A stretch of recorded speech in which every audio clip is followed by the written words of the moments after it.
જન્મ જન્મના તાપને સંતાપને પાપને દૂર કરવા વાળી છે.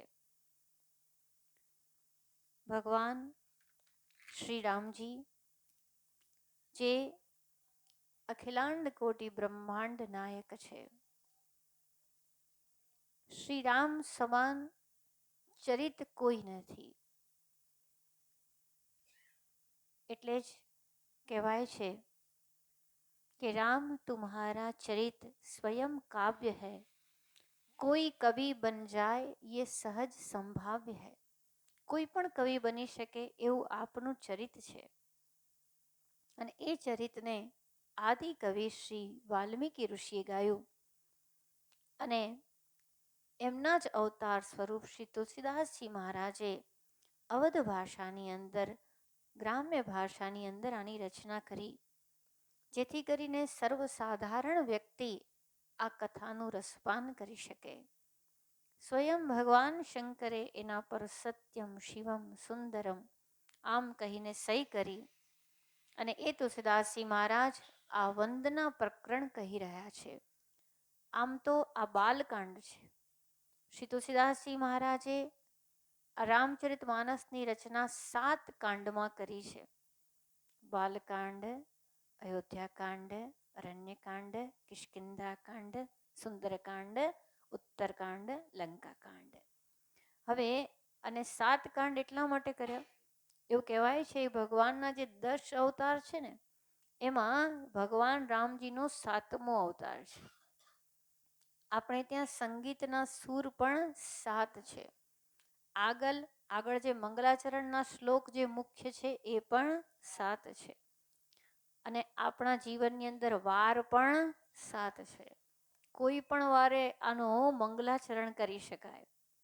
તો ખૂબ દીર્ઘ મંગલાચરણ છે. અને અહીંયા આગળ કે છે તુલસીદાસજી મહારાજે સત્સંગની મહિમા ગાઈ, ગુરુજીની મહિમા ગાઈ, સાધુજનોની મહિમા ગાઈ, બ્રાહ્મણોને વંદન કર્યા. એની સાથે એમણે ખલને પણ, જે પ્રકૃતિથી દુષ્ટ છે એમને પણ વંદન કર્યા કે ભાઈ ભગવાને તમને એવા બનાવ્યા છે તો એવા, પણ અમે તમને વંદન કરીએ છીએ, તમે પણ આશીર્વાદ આપજો કે અમે ભગવાનના ગુણ ગાઈ શકીએ. અને એની સાથે કે છે દેખો મેં તો મારા તરફથી બધી જ વંદના કરી છે, પણ જેવી રીતે કાગડાને ખૂબ પ્રેમથી પાળવામાં આવે પણ છતાં એને રોજ તમે મીઠાઈ આપો, પેંડો, પણ જ્યારે એની સામે કીડા આવે તો કાગડા એના પર મું જરૂર મારશે. તો મેં તો મારા તરફથી પ્રયત્ન કર્યો, પણ છતાં પોતપોતાની પ્રકૃતિ અનુસાર બધા જ વર્તશે. અને એટલે જ દોહા નંબર 5માં એમણે કીધું કે ભલો ભલાઈ પે લહી લહી નીચાઈ મીચું, સુધા સરાહી અમરતામ ગર્લ સરાહી મીચું. દેખો ભાઈ, ભલો માણસ તો સદા ભલું જ કરશે અને નીચ માણસ પોતાની નીચતાથી શોભશે. આમે અમૃત લોકોને જીવાડવા માટે પ્રસિદ્ધ છે અને વિષ મારવા માટે છે. તો બંનેની જે ગુણ અને અવગુણની કથા છે અપાર છે. સજ્જનોના ગુણો કેવા છે એ પણ અપાર છે અને દુર્જનના દુર્ગુણો પણ અપાર છે. પણ એ બધા જ કોણે સર્જ્યા છે તો કે બ્રહ્માજીએ બનાવ્યા છે. ભલે પોચ સબ વિધિ ઉપજાય, ગની ગુણ દોષ ભેદ વિલગાય, કહી ભેદ ઇતિહાસ પુરાના, વિધિ પ્રપંચ ગુણ અવગુણ સાના. દેખો બ્રહ્માજીએ આ બધા જ ગુણ દોષોનો વિચાર કરેલો છે. વેદોની અંદર એને જુદા જુદા બતાવ્યા છે. વેદ, આગમ, નિગમ, પુરાણની અંદર બ્રહ્માજીએ આપણને શું ગ્રહણ કરવું અને શું ત્યાગ કરવું આ બધું જ સમજાવ્યું છે. એટલે કે છે કે દેખો, અને કે છે દુઃખ સુખ પાપ પુણ્ય દિન રાતી, સાધુ અસાધુ સુજાતિ કુજાતિ, દાનવ દેવ ઊંચ અરુ નીચું, અમીય સુજીવન માહર મીચું. દેખો કેવું કેવું બનાવ્યું છે. ભગવાને કેવું બનાવ્યું તો કે દુઃખ પણ બનાવ્યું છે અને સુખ પણ બનાવ્યું છે, પાપ પણ બનાવ્યું છે અને પુણ્ય પણ બનાવ્યા છે, દિવસ પણ બનાવ્યો અને રાત પણ બનાવી, સાધુ પણ બનાવ્યા અને અસાધુ પણ બનાવ્યા છે, સુજાતિ કુજાતિ, સારી જાતિ અને કુજાતિ બંને કોણે બનાવ્યા છે? એ જ પરમાત્મા, એ જ બ્રહ્માએ. એટલું જ નહીં, દાનવ પણ એમણે બનાવ્યા છે અને દેવ પણ બનાવ્યા છે. ઊંચા પણ માણસોને બનાવ્યા અને નીચાને પણ બનાવ્યા છે. જીવન મૃત્યુ પણ એમણે બનાવ્યું છે.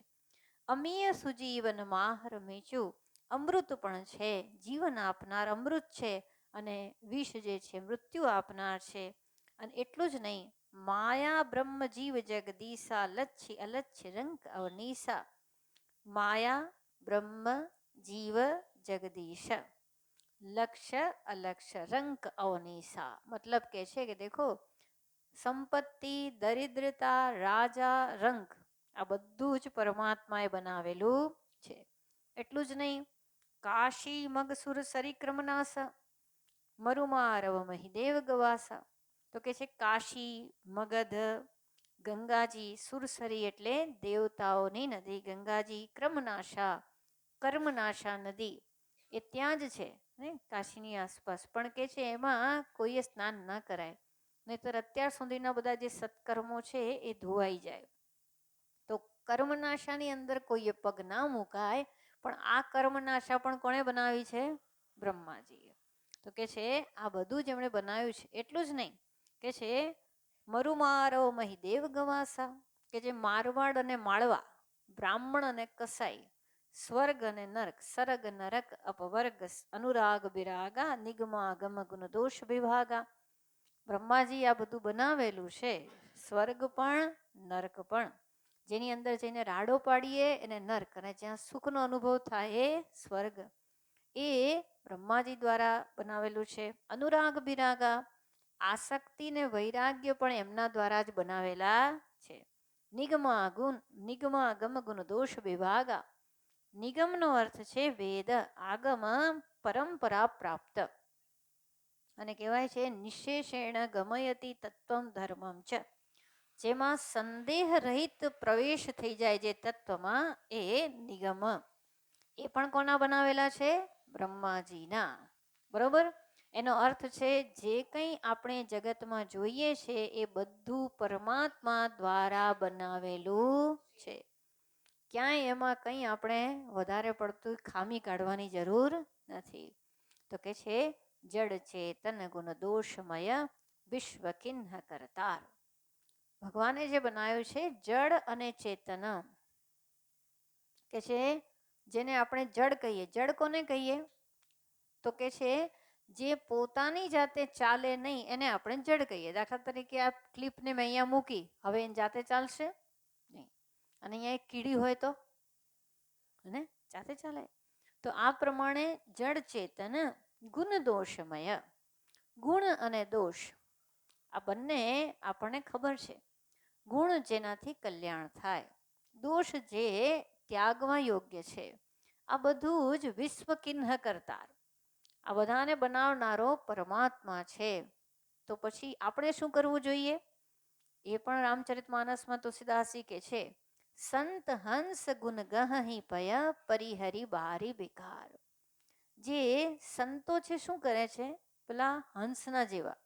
હંસ શું કરે? તો કે પાણી અને દૂધ મળેલા હોય ને તો દૂધ ગ્રહણ કરી દે અને પાણીને છોડી દે.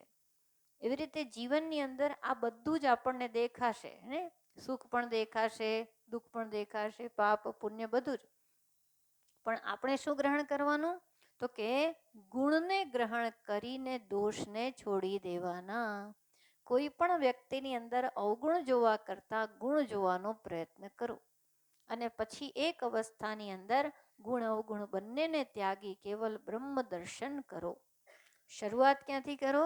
દોષને હટાવી ગુણ જુઓ અને પછી ગુણાતીત થઈને નિર્ગુણ બ્રહ્મનું દર્શન કરો. એક રામનું અસ વિવેક જબ દે વિધાતા તબ તજી દોષ ગુણ હિ મનુરાતા. હવે જ્યારે ભગવાન બ્રહ્માજી કૃપા કરે, વિધાતા કૃપા કરે અને આપણું મન વિવેકી બને. કયું વિવેક? કઈ રીતે વિવેકી બને? તો કે શું કરવું, શું ના કરવું, શું બોલવું, શું ના બોલવું, શું વિચારવું, શું ન વિચારવું, એ ખબર પડે. વિવેક શબ્દનો અર્થ છે છૂટું પાડતા શીખે. કે દેખો ભાઈ, આને ઘઉં કહેવાય ને આને કાંકરા કહેવાય. ઘઉંને ખવાશે, કાંકરાને ફેંકવા પડશે.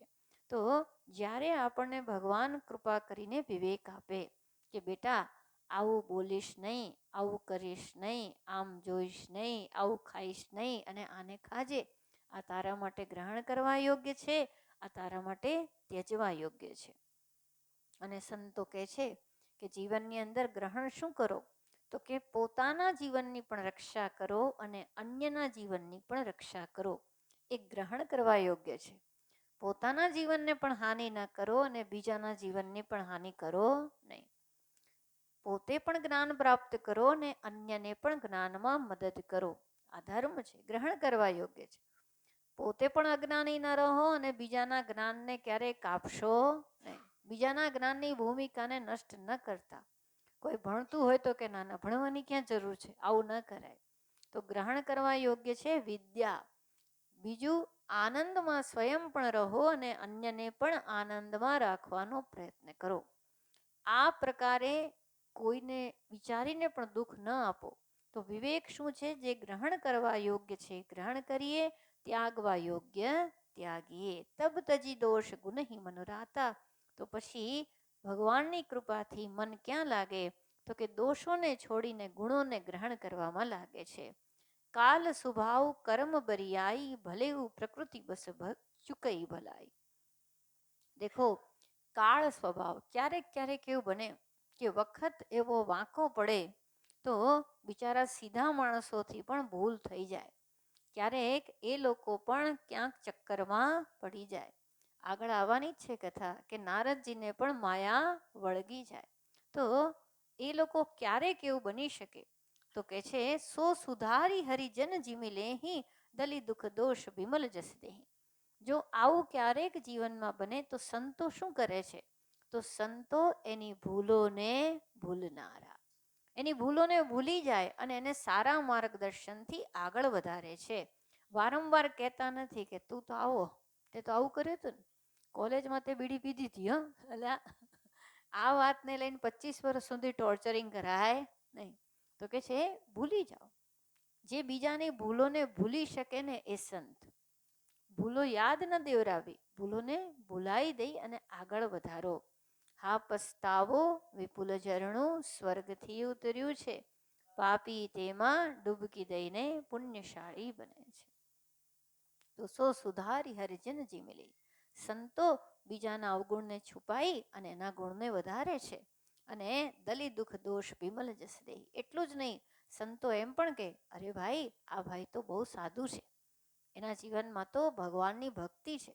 9મા અધ્યાયમાં ગીતાજીમાં ભગવાન કહે છે ક્ષિપ્રમ ભવતી ધર્માત્મા શશ્વત શાંતિમ નિગચ્છતિ, કૌંતેય પ્રતિજાનેહી નમે ભક્ત પ્રણશ્યતિ. જ્યાં એકવાર નિશ્ચય કરે કે હું ભજન કરીશ, હવે મારા મનને હું સન્માર્ગે રાખીશ, તો એને તરત જ હું સાધુ સમાન ગણી લઉં છું. તો કે છે ખલઉ કરઈ ભલ પાઈ સુસંગુ, મીટઈ ન મલિન સ્વભાવ અભંગુ. અહીંયા તુલસીદાસજી જો બંનેનો ભેદ દર્શાવે છે કે કોઈ સજ્જન પુરુષ ક્યારેક કોઈ જગ્યાએ એવી કુસંગતિમાં પડે અને ભૂલ કરી બેસે તો પછી સંતો એને ભૂલીને એને આગળ વધારે. અને સાથે સાથે શું બને? તો કે એવું પણ બને કે કોક ખલ હોય, ખલ એટલે દુષ્ટ પ્રકૃતિનો હોય, તો એને કોક વાર સત્સંગ મળી જાય, સારા વ્યક્તિઓ મળી જાય, અને જ્યારે સારા વ્યક્તિઓ મળી જાય તો એ ક્યારેક સારું કામ પણ કરી બેસે. પણ પાછો પ્રશ્ન શું છે? તો કે મીટઈ ન મળીને સ્વભાવ અભંગુ. પણ જો એનો સ્વભાવ બગડેલો હોય તો જ્યાં પેલો સંગ છૂટશે તો પાછો હતો એમને એમ. એટલે આખો કહે ત્રીજે દિવસે કહેવું કેમ, ત્રીજે દિવસે એમના એમ. તો કોક એવો સંગ મળે અને પેલો એમ લાગે કે આ તો બહુ સજ્જન, પણ પછી પાછા પોતાની જાત મતલબ કે ને પોતાની પ્રકૃતિને આધીન થઈ જાય છે. તો એ પણ આપણે સંસારની અંદર બનતું જોઈએ છીએ, જોઈ શકાય. લખી સુબેશ જગ બંચક જેવું, બેશ પ્રતાપ પૂજ્ય તેવું.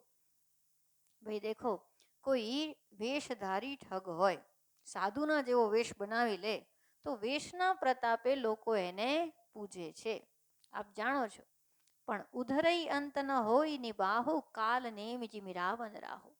દેખો, આટલા લોકોએ સારો વેશ બનાવ્યો, પણ જ્યારે પ્રગટ થયા તો પછી એ જ વ્યક્તિની ટીકા નિંદા થઈ. કોની? કાલનેમી. સાધુનો વેશ બનાવીને બેઠા હતા. આગળ કથા આવશે હે ને, જ્યારે હનુમાનજીનું ચરિત્ર આવશે ત્યારે. તો સાધુના વેશમાં છે, પણ પછી પેલી મગરી આવીને કે છે, કાલનેમીની કથા સ્મરણ હોય તો, અને ત્યાં હનુમાનજી કે છે કે બાબા તમે તો બહુ સારી વાતો કરો છો. તો કે છે એટલું જ નહીં, હું તમને પણ જ્ઞાન આપી શકું. હનુમાનજીને કે છે પણ તમારી પાસે દિવ્ય દ્રષ્ટિ પ્રાપ્ત કરવા માટે મંત્ર લેવો પડશે મારી પાસે. ઓકે, પણ મહારાજ પહેલાં તો તરસ લાગી છે, પાણી પીવું પડશે. તો કે સારું, પહેલાં પાણી પી આવો, સ્નાન કરી આવો, પછી દીક્ષા આપો. અને એ વખતે એક કમંડળ બતાવે છે, આમાંથી પી લો. હનુમાનજી કેટલાથી કંઈ મારી પ્યાસ બુઝાશે નહીં. કનક ભૂદરા કાર શરીરા, એમની પ્યાસ એક કમંડળથી બુઝાય. સરોવરમાં ગયા અને ત્યાં મગરીએ એમનો પગ પકડ્યો, અને જ્યાં મગરીએ પગ પકડ્યો તો મગરીને ભગવાન હનુમાનજીએ એક મુક્કો માર્યો. એનો તો ઉદ્ધાર થઈ ગયો. પણ મગરીએ કીધું કે મહારાજ, જે તમે મળ્યા ને જેને, એ કોઈ સાધુ નથી, એ તો રાક્ષસ છે. ઓહ, એવું છે. તરત હનુમાનજી આવ્યા અને કે મહારાજ તમે મને દીક્ષા આપવાના હતા ને, તો પહેલાં દક્ષિણા ગ્રહણ કરો. અને એમ કરીને એક લાફો મારીને એને હરિધામ પહોંચાડી દીધા. તો કાલનેમી વેશ એમણે લીધો સાધુનો, પણ જ્યાં પ્રગટ થઈ ગયા તો ખબર પડી કે આ તો રાક્ષસ છે. કાલનેમી જીમી રાવણ રાહુ. રાવણ કેવી રીતે ગયા હતા? સાધુના વેશમાં ગયા હતા, જેથી કરીને સીતાજી વિશ્વાસ કરી લે. પણ પ્રગટ થઈ ગયા પછી તો મહાઘોર યુદ્ધ થયું. રાહુ પણ કોની વચ્ચે બેસી ગયા હતા? દેવતાઓની વચ્ચે. શું કરવા? અમૃત પીવા. પણ ત્યાં સૂર્યચંદ્ર ભગવાનને ખબર પડી કે આ તો રાહુ છે, રાક્ષસ છે. અગર અમૃત પી લેશે તો બહુ બધાનું ભલું કરવાનો નથી. તો એ પ્રગટ થયો, અને જેવા રાહુને પ્રગટ કર્યા અને ત્યાં જ ભગવાન શ્રી હરિએ સુદર્શન ચક્ર દ્વારા રાહુનું મસ્તક કાપ્યું. તો આ લોકો પ્રગટ થઈ ગયા પછી કોઈ વખાણ કરતા નથી. એની સાથે જો સાધુનો વેશ હતો પણ કર્મો સારા નહોતા તો નિંદા થઈ. અને એની સાથે અહીંયા બીજી વસ્તુ એ પણ સુંદર બતાવે છે, કિયુ કુબેશ સાધુ સન્માનો જીમી જગ જામવંત હનુમાનું. હવે દેખો, જેનો વેશ કેવો છે? તો કે વાનર જેવો છે. ને આપણે ત્યાં કોઈ એવું દેખાય તો આપણે કહીએ અરે જો ને કેવું વાનર જેવો દેખાય છે ને. પણ અહીંયા કે છે કિયુ કુબેશ, હનુમાનજીને જામવંત ભાલુ અને વાનરના વેશમાં છે, અને છતાં આખા જગતની અંદર હનુમાનજીની પૂજા થાય છે. કેમ? એમને જોઈને કોઈ રૂપ પર નથી વારી જતા, પણ મનોજવમ મારુતતુલ્ય વેગમ જીતેન્દ્રિયમ બુદ્ધિમતામ વરિષ્ઠમ વાતાત્મજમ વાનરયુથ મુખ્યમ શ્રીરામદૂતમ શરણમ પ્રપદ્ય. જ્યાં શ્રી હનુમાનજીનું દર્શન થશે લોકો વંદન કરશે. બલકી એવું કહેવાય છે રામકૃષ્ણ શિવના મંદિર કરતાં વધારે તો હનુમાનજીના મંદિર છે. તો હનુમાનજી મહારાજને બધા પૂજે છે, વેશને નથી, કર્મોને પૂજે છે. એની સાથે જામવંતજી ભાલુના વેશમાં છે, છતાં જામવંતજીનું નામ આદરથી લેવાય, કારણ કે એ ભગવાનના બહુ જ મોટા રખેવાળ છે. બહુ ભગવાનની સેનાના કહેવાય ને, બહુ મોટા સમજદાર વ્યક્તિ, અને બ્રહ્માજીના અંશ છે. તો કે છે દેખો ભાઈ, તુલસીદાસજી સમજાવે છે કે હાનિ કુસંગ સુસંગતિ લાહુ લોક ભેદ વિદિત સબ કાહુ. દેખો ભાઈ, ખરાબ સંગત કરશો તો હંમેશા નુકસાન જ જશે, અને સારી સંગતથી હંમેશા લાભ જ થશે. એટલા માટે વ્યક્તિએ પોતાનો વેશ બદલવા માટે તત્પર ન થવું, કર્મ બદલવા તત્પર થવું. વેશ જે પણ હશે, પણ જો કર્મ સારા, નીતિ સારી, દ્રષ્ટિ સારી, વિચાર સારો, આચાર સારો તો વંદનીય થશે. અને જો વેશ સારો પણ હશે પણ કર્મ ગરબડ તો મુશ્કેલી જરૂર વધી જશે. તો કે છે ગગન ચઢઈ રજ પવન પ્રસંગા કીચહી મિલહી નીચ જલ સંગા. દેખો, પવનના સંગથી ધૂળ ક્યાં ચડે? તો કે આકાશમાં ચડે છે. અને ધૂળ પણ આકાશમાં ચડે કોના સંગમાં? પવનના સંગમાં. પણ એ જ પાછી નીચે પડે, નીચાણવાળા ભાગમાં જાય તો એ જ કીચડ કરી નાખે. એમ જેનો સંગ થશે એવો રંગ જરૂર લાગશે. અને એટલે જ કે છે સાધુ સાધુ અસાધુ સદન સુખ સારી સુમિરહી રામ દેહી ગનિગારી.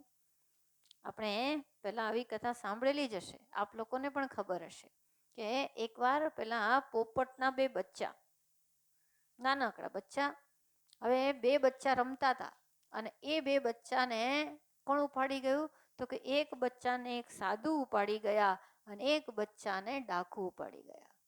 હવે આ બંને હતા તો બચ્ચા એક જ પિતાના, પણ જ્યાં એ સાધુને જેને ઉપાડીને ગયા તો ત્યાં શું હતું? સત્સંગ હતો.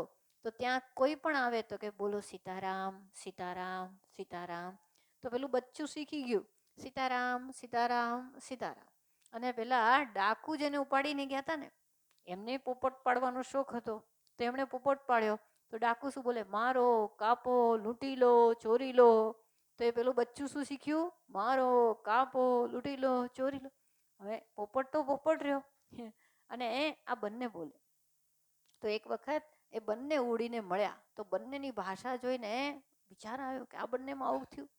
તો પેલા કે આપણે એક જ પિતાના દીકરા, પણ તું આવું બોલે ને હું આવું બોલું. તો કે ભાઈ મુશ્કેલી એ છે કે હું સાધુ પાસે ગયો ને તું ડાકુ પાસે ગયો. જે જેના સંગમાં ગયું એવા શબ્દ બોલતા શીખે, એવી વિચાર શ્રેણી થઈ જાય. તો એટલે કે છે સંસર્ગજા દોષ ગુણા ભવંતી. સંપર્કથી દોષ અને ગુણની પ્રાપ્તિ થાય છે. અને માટે નારદજી કે છે દુસંગ સર્વથા ત્યાજ્ય. હંમેશા દુસંગનો ત્યાગ કરો. ભગવાનની કથા, ભગવાનના ચરિત્રને પ્રેમ કરો.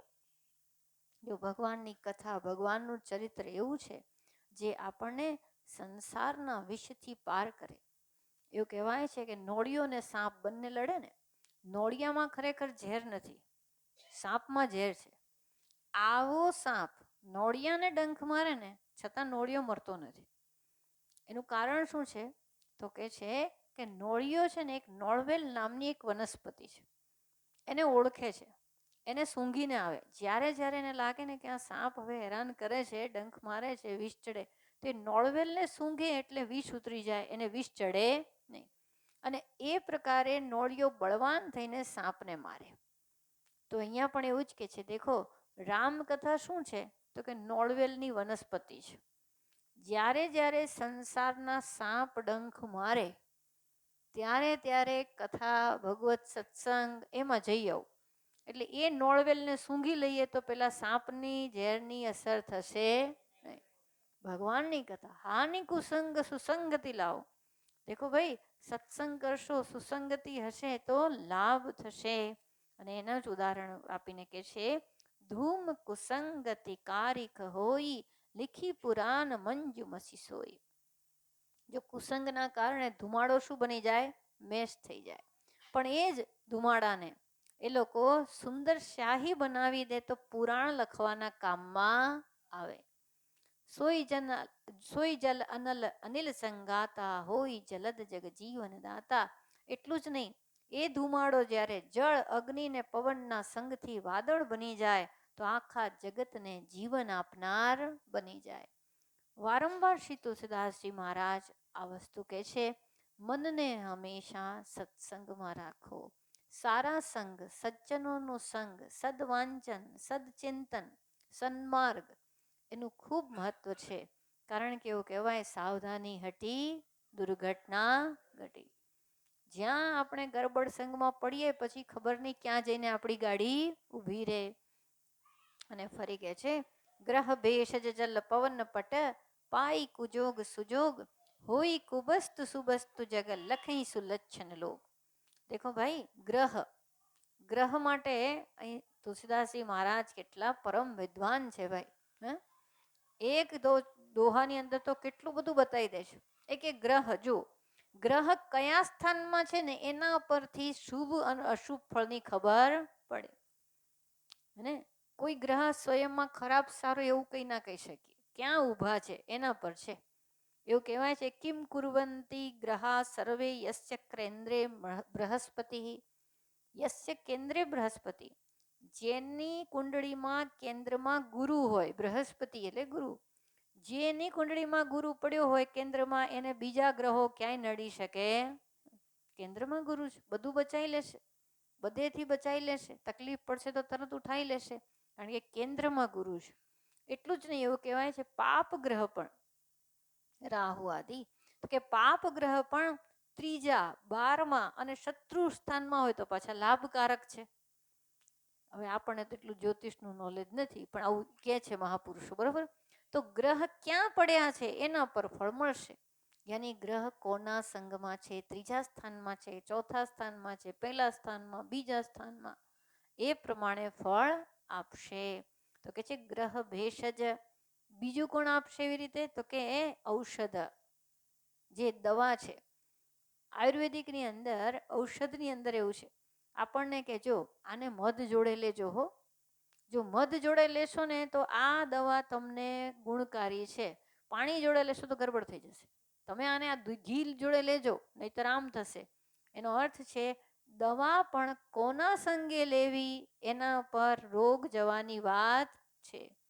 એની સાથે જળ પણ, જળની અંદર રસના ભેળવી દો તો મસ્ત ખાટું મીઠું શરબત થઈ જાય, અને એમાં લીમડાનો રસ ભેળવી દો તો આખો ગ્લાસ કડવો કડવો થઈ જાય. તો ગ્રહ ભેષજ એટલે ઔષધ, જલ, પવન. અંકલેશ્વરથી પસાર થાવ તો પવનમાં આમ આમ આમ કરી દેવું પડે, હે, શ્વાસ પણ લેવાય નહીં. અને બાગમાં જાઓ તો સુગંધ ફેલાય. તો પવન પણ ક્યાંથી વહે છે એના પર સુગંધ દુર્ગંધ છે. અને પટ, અને કે છે એવી રીતે વસ્ત્ર પણ કોના ઉપર વસ્ત્ર છે ને એનું મહત્વ છે.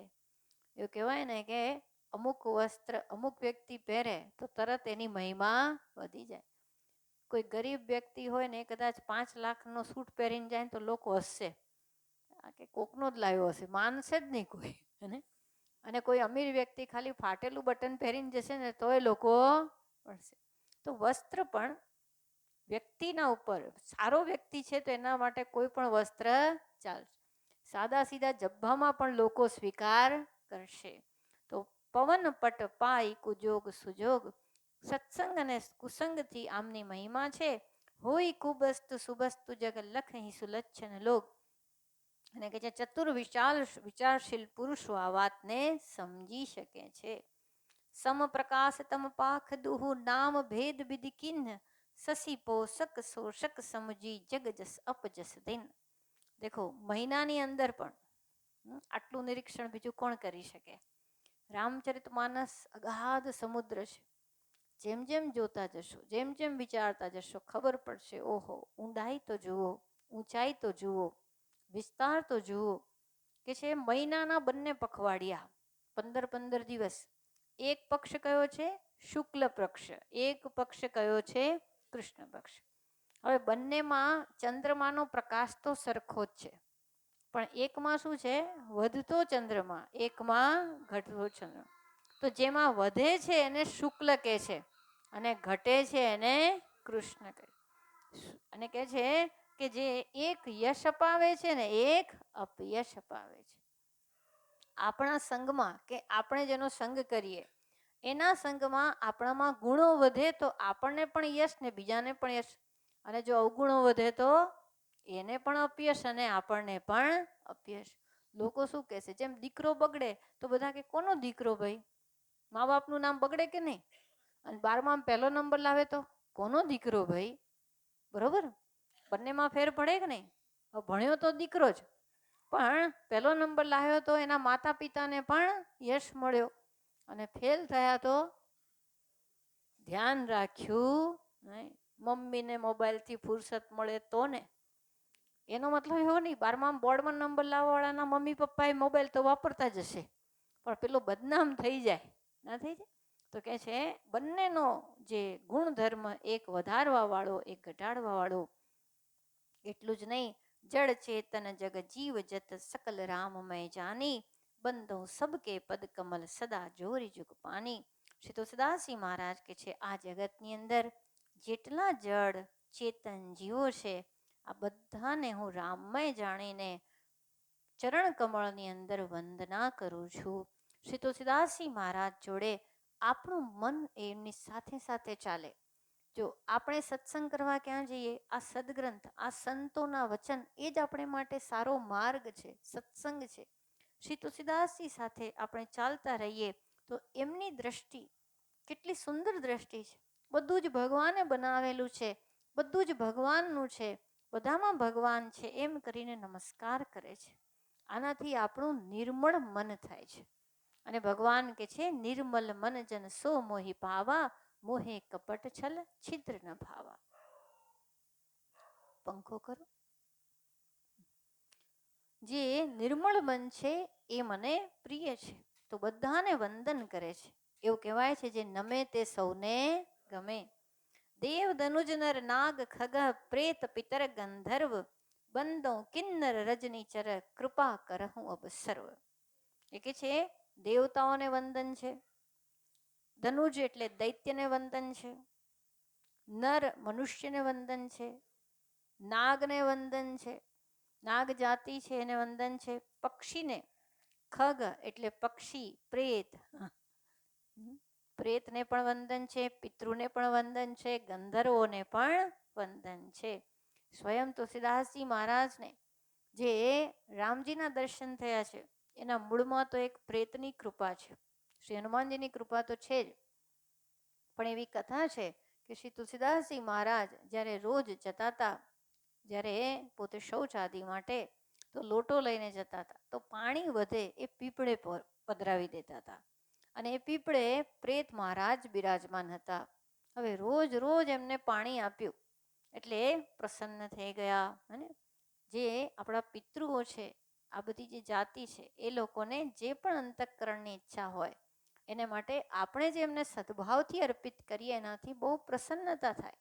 એવું કહેવાય છે કોઈને ત્યાં બાળક જન્મ્યો હોય, હજી એની નાડીનું છેદન ન થયું હોય, અને એ વખતે પિતાને સમાચાર મળે કે તમારે ત્યાં દીકરો આવ્યો, અને એ વખતે એ પિતા દોડીને કૂદે નદીમાં સ્નાન કરવા, કેટલા જોરથી જમ્પ મારે. એ વખતે પિતા જેટલા જોરથી જમ્પ મારે નદીમાં, ને એ નદીનું જળ જેટલું ઊંચું ઉછળે એટલા જ પિતૃઓને તૃપ્તિનો અનુભવ થાય, આવું શાસ્ત્ર કહેશો. તો આ બાજુ તુલસીદાસજી મહારાજ તો રોજ જલ પીવડાવે છે, જલ ચઢાવે. પ્રેતભાઈ પ્રસન્ન થઈ ગયા અને કહે છે હું બહુ પ્રસન્ન છું. તો કે ભાઈ મેં તમારા માટે શું કર્યું? તો કે તમે રોજ અહીંયા પાણી નાખો છો તો હું પ્રસન્ન. તો કે મહારાજ તમારે કંઈક જોઈતું હોય તો માંગો. તો કે ભાઈ હું તો ભક્તિ કરું, રામ સિવાય મારે કંઈ જોઈએ નહીં, તમે રામજીના દર્શન કરાવી શકો. ત્યારે પ્રેત કહે છે દેખો રામજીના દર્શન તો હું ન કરાવી શકું, રામજીના દર્શન તો શ્રી હનુમાનજી મહારાજ કરાવી શકે. અચ્છા, તો હનુમાનજીના દર્શન કેવી રીતે થાય? તો કે હનુમાનજીના દર્શન પણ પ્રત્યક્ષ તો હું ન કરાવી શકું, પણ તમને કહું કે હનુમાનજી કેવી રીતે મળે. પેલી જે સ્વિચ છે ને ભાઈ, એની બાજુની સ્વિચમાં પંખો ચાલુ થાય ના? ઓકે. તો કે છે કઈ રીતે મળે? તો કે ભાઈ એક જગ્યાએ રામકથા ચાલે છે. આ રામકથાની અંદર જે સૌથી પહેલા આવે અને સૌથી છેલ્લા જાય, અને એ પણ એક કોઢીના સ્વરૂપમાં કોઈ વૃદ્ધ છે, હકીકતમાં એ શ્રી હનુમાનજી છે. આ નિશાની કોણે આપી? પ્રેતે. અને એટલે તુલસીદાસજી સમજી ગયા અને એમણે ત્યારથી નિરીક્ષણ કર્યું કે રામકથાની અંદર સૌથી પહેલું કોણ આવીને બેસે છે? તો કે એક વૃદ્ધ કોઢી દાદા આવે છે. છેલ્લું કોણ જાય છે? એ જ જાય છે. અને ત્યાં શ્રી તુલસીદાસજી મહારાજ એમના ચરણ પકડી લીધા. એ મહારાજ કૃપા કરો મહારાજ. પેલા કોઢી મહારાજ તો દૂર, અરે મને અડો નહીં, નહીં તો તમને રોગ થઈ જશે. તુલસીદાસજી કે ભગવાન હવે ના છેતરશો, કૃપા કરીને રામજીના દર્શન કરાવો. અને ત્યારે શ્રી હનુમાનજી પોતાના વાસ્તવિક સ્વરૂપમાં પ્રગટ થયા અને એમણે રામજીના દર્શન કરાયા. ચિત્રકૂટ કે ઘાટ પર ભઈ સંતન કી ભીર, તુલસીદાસ ચંદન ઘિસે તિલક દેત રઘુબીર. તો પ્રેત પિતર ગંધર્વ પિતૃઓ આપને વંદન કરીએ છીએ. ગંધર્વ જાતિના તમામ સદગુરુ, સદગુણ ધારણ કરનારા બધા જ જીવોને વંદન કરે છે. બંદો કિન્નર રજનીચર, જે કિન્નરો છે એ જાતિમાં પણ સુંદર છે, બધાનું સામર્થ્ય છે, વંદન કરે છે. અને સાથે નિશાચર રાક્ષસોને પણ વંદન કરે છે. કૃપા કરહું અપસર્વ, આપ બધા જ મારી પર કૃપા કરો, કારણ કે મહાન સદગ્રંથ, મહાન રામજીના ચરિતને હું વર્ણવવા જઈ રહ્યો છું. એની સાથે આકર 4,84,00,000 જાતિ જીવ જલ થલ નભવાસી. અરે ભાઈ 84,00,000 યોની, જાતિ જીવ જલ થલ નભવાસી, જે જલચર છે, થલચર છે, નભચર છે, એ બધાને હું પ્રણામ કરું છું. 4 પ્રકારના જીવો પૃથ્વી પર આપણને દેખાય છે, કે છે ઉદ્ભિજ, સ્વેદજ, અંડજ અને યોનિજ. જે જમીન ફાડીને બહાર આવ્યા, વૃક્ષાદી, હેને? પછી લીંખ જુ બધું પસીનામાંથી આવે. એટલું જ નહીં, અંડજ ઈંડામાંથી, કાગડા, કબૂતર, આ બધા શાહમૃગાથી બધા ઈંડાથી, અને યોનિજ જે યોનિથી જન્મે, આ તમામને નમસ્કાર કરું છું. હવે આનાથી પાંચમાં તો કોઈ રહ્યા નથી, કે છે સિંહ રામમય સબ જગ જાની, કરહ પ્રણામ જોરે જગપાની. હું આ સંપૂર્ણ બ્રહ્માંડને સીતારામમય જાણી અને પ્રણામ કરું છું. શ્રી તુલસીદાસજી મહારાજ ભગવાન સિવાય કંઈ જોતા નથી. અને હકીકત એ છે કે ભગવાન સિવાય બીજું કંઈ છે નહીં. જેવી રીતે આ માટલામાં માટી સિવાય બીજું કંઈ જ નથી, એવી જ રીતે પરમાત્મા સિવાય જગતમાં કંઈ જ નથી. તો કે છે બધાને સીતારામ સમજીને પ્રણામ કરું છું. અને તુલસીદાસજી મહારાજ કે છે કે બધામાં જોવા પણ કોને જોવાના? સીતારામને. સર્વે માનવ રૂપે રે હું તો રમતો દેખું. બધામાં સીતારામ સિવાય બીજું કંઈ જ નથી. એટલે શ્રી હનુમાનજી મહારાજનું એક ચિત્ર આપણે જોયું હશે ને, કે આમ છાતી ફાડીને બતાવે છે કે મારા હૃદયમાં કોણ છે? સીતારામ છે. શ્રી હનુમાનજી મહારાજ એકલા નહીં, સંપૂર્ણ બ્રહ્માંડમાં જે ચરાચર છે એ બધાના જ હૃદયની અંદર સીતારામજીનો નિવાસ છે. જાની કૃપા કર કિંકર મોહુ, સબ મિલી કર હું છાડી છલ છો. મને પોતાનો દાસ જાણી આપ સૌએ દયાની ખાણ છો. કૃપા કરી કપટ ત્યજીને મને પોતાનો માની મારા પર આશીર્વાદ આપજો. નિજ બુદ્ધિ બલ ભરોસ મોહી નાહી, તાતે વિનય કરહું તોય પાઈ. મને મારી બુદ્ધિ પર, મારા બળ પર ભરોસો નથી, એટલે હું તમને કૃપા કરીને વારંવાર વંદન કરીને કહું છું કે આ મારી પ્રાર્થનાને સ્વીકારજો. હું મારા બળે રામજીના ગુણ નહીં ગાઈ શકું, રામના બળે જ રામના ગુણ ગવાશે. અને કેવળ એવું નથી કે રામજી એટલે અયોધ્યાની અંદર રહેલા દશરથજીના દીકરા, રામજી સર્વના હૃદયમાં છે. તો સર્વ જીવો મારી પર કૃપા કરો. કરન ચાહું રઘુપતિ ગુણ ગાહા, લઘુમતી મોરી ચરિત અવગાહા. હું ઈચ્છું છું શું?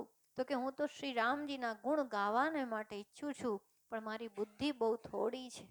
અને રામજીનું ચરિત કેવું છે? અગાધ છે, અપાર છે. શ્રી રામજીના ચરિતને નાની બુદ્ધિથી મૂલવી ન શકાય. જે રામજી વિચારે, જે રામજી કરે, જે રામજી ચાલે, એ તમામ વસ્તુની અંદર એક દિવ્ય સંદેશ છે. અગર રામજી ઉઠે છે તો એમાં એક સંદેશ છે. પ્રાતકાલ ઉઠી કે રઘુનાથા, માત પિતા ગુરુ ના વહી માથા. રામજી જમે તો એમાં પણ એક સંદેશ છે. બધાની સાથે પ્રેમથી જમે છે. તો રામજીનું ચરિત તમામ રીતે સન્માર્ગ પર ચાલવાની પ્રેરણા આપવા વાળું છે. સુજન એક અંગ ઉપાઉ, મનમતી રંક મનોરથ રાઉ. દેખો ભાઈ, હું જે કરવા માંગુ છું એ કામ તો બહુ મહાન છે, અને મારામાં એના કોઈ પણ ગુણ લાયકાત દેખાતા નથી. હું બુદ્ધિથી દરિદ્ર છું. મનોરથ એવો છે કે રાજાનું કામ કરવું છે, ને મારી પાસે ગરીબની સેવા કરવા જેવી પણ તાકાત નથી. મતિ અતિ નીચ ઊંચી રુચિ આછી, ચહીએ અમીય જગ જુરી ન છાછી. તુલસીદાસજી મહારાજની વિનમ્રતા હૃદયને સ્પર્શે એવી છે, અતિ વિનમ્ર છે. કે છે મારી બુદ્ધિ તો બહુ અલ્પ છે, પણ આકાંક્ષા બહુ ઊંચી છે. ચકલી જેવું શરીર છે ને ગરુડ જેવી ઉડાન ભરવી છે મારે. કે છે અમૃત પામવાની ઈચ્છા છે, પણ છાસની પણ તાકાત નથી. છાસ પણ ગ્રહણ કરી શકો એવું સામર્થ્ય નથી. તો પણ છમી હઈ સજ્જન મોરી દીઠાઈ, સુની હઈ બાલ બચન મન લાઈ. આ જે સજ્જન છે એ લોકો મને ક્ષમા કરે, આ મારી દૃષ્ટતાને માફ કરે, મારા બાળ વચનોને પ્રેમપૂર્વક સાંભળે. શ્રી તુલસીદાસજી મહારાજ પોતે વિનમ્રતાથી વાત કરે છે. ને અહીંયા એ પણ સમજવાનું કે ભગવાનના ગુણ ગાતા હૃદય પલળે તો સમજવું કે સાચે ગુણ ગાયા. ભગવાનના શૃંગારનું દર્શન કરીને આંખમાં એક અશ્રુબિંદુ પડે તો સમજવું કે આજે ભગવાનના દર્શન થયા. શૃંગારના દર્શનથી હૃદય નમ્ર બને તો સમજવું શૃંગાર સાચા થયા. પ્રભુ નામને લેવાથી હૃદયની અંદર પશ્ચાતાપ થાય કે હે હરિ, તારી ઝાંખી ક્યારે થાય. મારા વરસ ઘટતા જાય તો સમજવું કે એનું નામ બરોબર લીધું. હૃદયમાં પ્રેમ ઉભરાય તો સમજવું કે પ્રભુની પ્રીતિને પાત્ર બનવાના પગલાં આપણે ઉપાડી ચૂક્યા છીએ, ચાલી ચૂક્યા છીએ. તો કે છે, મારા બાળ વચનને ક્ષમા કરજો, પ્રેમપૂર્વક સાંભળજો. જો બાલક કહતો તરી બાતા સુનહી મુદિત મન પિતવરુ માતા. જો બાળક તોતડું બોલે ને, હજી એને બોલતા પણ આવડતું ના હોય, તો પણ માતા અને પિતા તો એની તોતડી વાણી પ્રેમથી જ સાંભળે. અને મા બાપ પાછા સમજે પણ ખરા. કોક નાનું બાળક આપણને એમ થાય કે શું કહે છે, પણ મા બાપ સમજી જાય શું બોલવા માંગે છે. એમ અહીંયા જગતના માતા પિતા તો સીતારામ છે, એ જરૂર તુલસીદાસજી કે છે મારી વાણી સમજી લેશે. હસી હઈ કુર કુટિલ કુબિચારી, જે પર દૂષણ ભૂષણ ધારી. હવે આટલું કીધા પછી પણ કોઈ વ્યક્તિ એમ કે તમને આવડે છે ભગવાનના ગુણ ગાતા? તો ભાઈ હું મારો પ્રયત્ન કરું છું. મારા પ્રયત્ન પર કોણ હસશે? તો કે ક્રૂર વ્યક્તિ, કુટિલ વ્યક્તિ, કુવિચારી. કદાચ એ મારી આટલી વાત પછી પણ મારામાં દોષ દર્શન કરી શકે. એ લોકોને પારકાના દોષ જોવાની આદત છે. તો કહેશે કે આ તુલસીદાસજી મહારાજ જો રામજીના ગુણ ગાવા બેઠા એમ કરીને કંઈક હસશે, પણ ચિંતા નહીં, ભગવાનની કૃપાથી ભગવાનના ગુણ ગાઉં છું. નિજ કબીત કે લાગે ન ફીકા, સરસ હોવ અથવા અતિ ફીકા. ભાઈ પોતાની કવિતા કોને પ્રિય લાગતી નથી? બધાને પ્રિય લાગે. પોતાનું બાળક કોને પ્રિય ના લાગે? આ સંસારમાં જેટલા માતા પિતા છે એમને પૂછવામાં આવે કે સંસારમાં સૌથી સુંદર બાળક કોનું? તો જવાબ પડોશી દીકરા એમ કહેશે કોઈ? હંમેશા શું કહેશે? મારો બાળક સૌથી સુંદર છે. નિજ કવિત, પોતાનું સર્જન કોને પ્રિય નથી? તો કે એ મંદ હોય, તીવ્ર હોય, જેવું હોય, પણ એ પ્રિય જ હોય, વાલું જ હોય. તો એવી જ રીતે જે પર ભનીતી સુનત હર્ષાઈ, તે બર પુરુષ બહુત જગ નાહી. જે બીજાઓની રચનાને સાંભળીને હર્ષિત થાય એવા માણસો બહુ જગતમાં છે નહીં. જગ બહુ નર સર સરી સમભાઈ, જે નિજ બાડી બડે જલ પાઈ. સજ્જન સુકૃત સિંધુ સમ કોઈ, દેખી પુર બિદુ બાડે જોઈ. દેખો માણસો સામાન્ય રીતે કેવા છે? તો કે નદી જેવા, નદી જેવા, તળાવ જેવા, સરોવર જેવા. કેમ? તો કે એમાં પાણી આવે એટલે છલકાય. નદી તળાવ કેવો હોય? એમનામાં પાણી આવે તો એ છલકાય. સમુદ્ર કેવો હોય? ચાંદ્રમાં કે ચંદ્રમાં પૂર્ણિમા ઉપર આવે અને સમુદ્ર છલકાવા માંડે. બીજાના ગુણોને જોઈને જે છલકાય એવા માણસો બહુ જ ઓછા હોય, હર્ષિત થાય. ખરેખર બીજાનું સારું થયું ને હૃદય પ્રસન્ન થયું, આવી ભાવના બહુ જ ઓછામાં હોય. એટલે જ કહેવાય છે બીજાના દુઃખે દુઃખી થવું સહેલું છે, પણ બીજાના સુખે બહુ અઘરું છે. હું ઈચ્છું અને બીજાને મળી ગયું તો હૃદય શું થાય? આનંદિત થાય કે આમ બળતું રહે? મારે જોતો તો ને મળી ગયું. તો બીજાના સુખમાં સુખી થવું એનો અભ્યાસ સાધકે કરવો જોઈએ. ભાગ છોટ અભિલાષ બઢ કરઉં એક વિશ્વાસ, પે અહીં સુખ સુની સુજન સબ ખલ કરી અહીં ઉપહાસ. ભાઈ મારું ભાગ્ય તો ઘણું નાનું છે, પણ ઈચ્છા તો ઘણી મોટી છે. પણ મને એક વિશ્વાસ છે. શું વિશ્વાસ છે? કે સજ્જનો સર્વે મારી વાતને સ્વીકારશે, સજ્જનો એની પ્રશંસા કરશે. ભગવત ચર્ચા, ભગવાનની કથા, ભગવાનની રચનાની જે સમીક્ષા કરશે એની પ્રશંસા સાધુ લોકો જરૂર કરશે. કદાચ ના સમજ લોકો મશ્કરી કરશે, પણ સજ્જનો તો પ્રભુની મહિમા જરૂર વખાણશે. કલ પરિહાસ હોય હિત મોરા, કાક કહે કલકંઠ કઠોરા. એટલું જ નહીં, જે દુષ્ટો હસશે તોય મને તમારું હિત જ સમજાશે, કારણ કે એમાં કઈ ચિંતા કરવા જેવી વાત નથી. સજ્જનોની મહિમા સજ્જનો જાણે છે.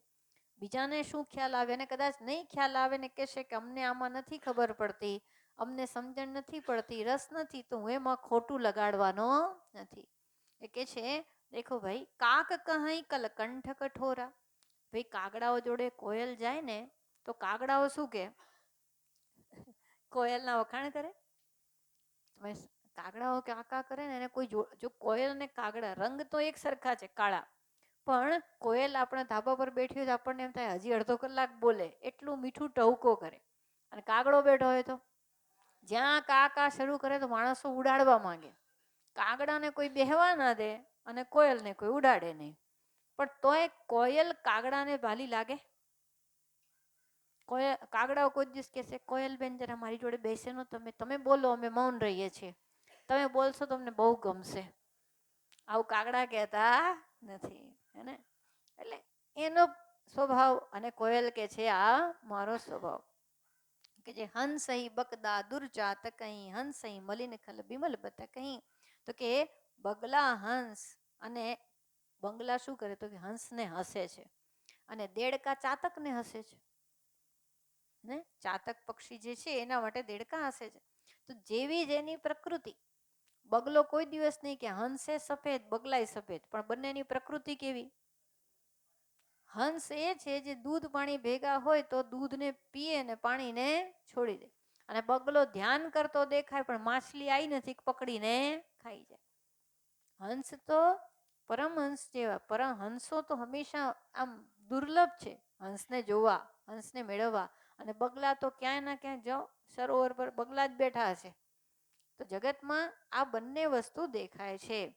તો કે મલિન મનવાળા જે છે એ લોકો મારી વાણીને જોઈને હસશે. કોઈ બગલો હંસના વખાણ કરતો નથી, તેથી કંઈ હંસની મહિમા ઓછી થઈ જતી નથી.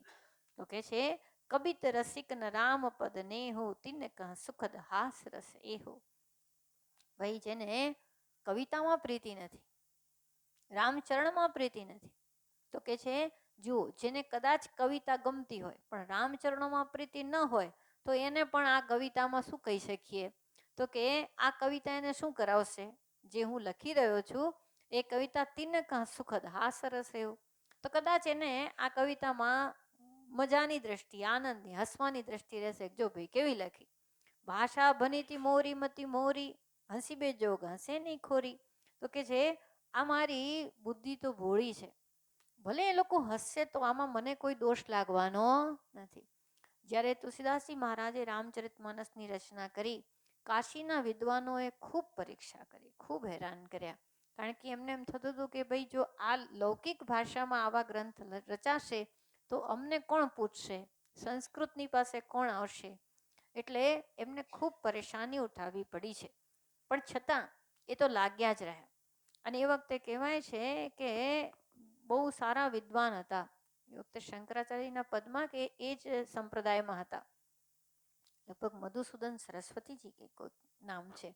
તો એમને આ રામચરિત માનસ ગ્રંથ વાંચવા માટે આપ્યો. બધાએ કીધું કે ભાઈ તમારા સમાન તો કોઈ વિદ્વાન નથી, તમે આ ગ્રંથ વાંચી અને અમને નિર્ણય આપો કે આને શું મૂલ્યાંકન કરશો, આનું કેટલો નંબર આપશો. ત્યારે એમણે કીધું અરે અરે શું વાત કરો છો. એ વિદ્વાન મહાપુરુષે કીધું કે આ જે રામચરિત માનસ ગ્રંથ છે એ તો બહુ સુંદર છે. રામ ભ્રમર ભૂષિતા, શ્રી રામરૂપી ભમરો. આ જાણે આ રામચરિત માનસનું જે કમળ ખીલ્યું છે ને એની ઉપર નિરંતર મંડરાતો રહેશે.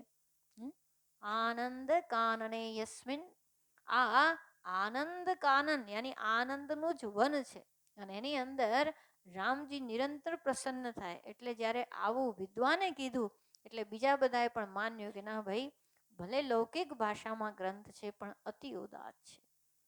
એની અંદર ષડ રસ છે, સોરી નવ રસ છે, શૃંગાર રસ છે, ભયાનક રસ છે, એની અંદર વીર રસ છે. બધા જ રસો સાથે પ્રભુની ભક્તિનો સુંદર ઉલ્લેખ છે. એટલે કે છે કે દેવોને પ્રભુપદ પ્રીતિને સામુજી નીકી, તિને કથા સુની લાગઈ ફીકી, હરિહર પદરતી મતિ ન કુતરકી, તિને કથા તિને કહું મધુર કથા રઘુબર કી. ભાઈ જેને ભગવાનના ચરણોમાં પ્રીતિ નથી, સારી સમજણ નથી, તેને તો નિરસ લાગશે આ કવિતા. પણ જો ઈશ્વર કૃપાથી ભગવત પ્રીતિ છે, હરિહર પદરતી મતિ ન કુતરકી, જેને ભગવાનના ચરણોમાં પ્રેમ છે, જેનું મન કુતર્ક કરતું નથી, એના માટે તો આ કથાથી અધિક મધુર બીજું કંઈ જ નથી. આનાથી પછી આવતી વખતે ઓમ સર્વે ભવંતુ સુખિનઃ, સર્વે સંતો નિરામયા, સર્વે ભદ્રાણિ પશ્યંતુ મા કશ્ચિત દુઃખ ભાગ ભવેત.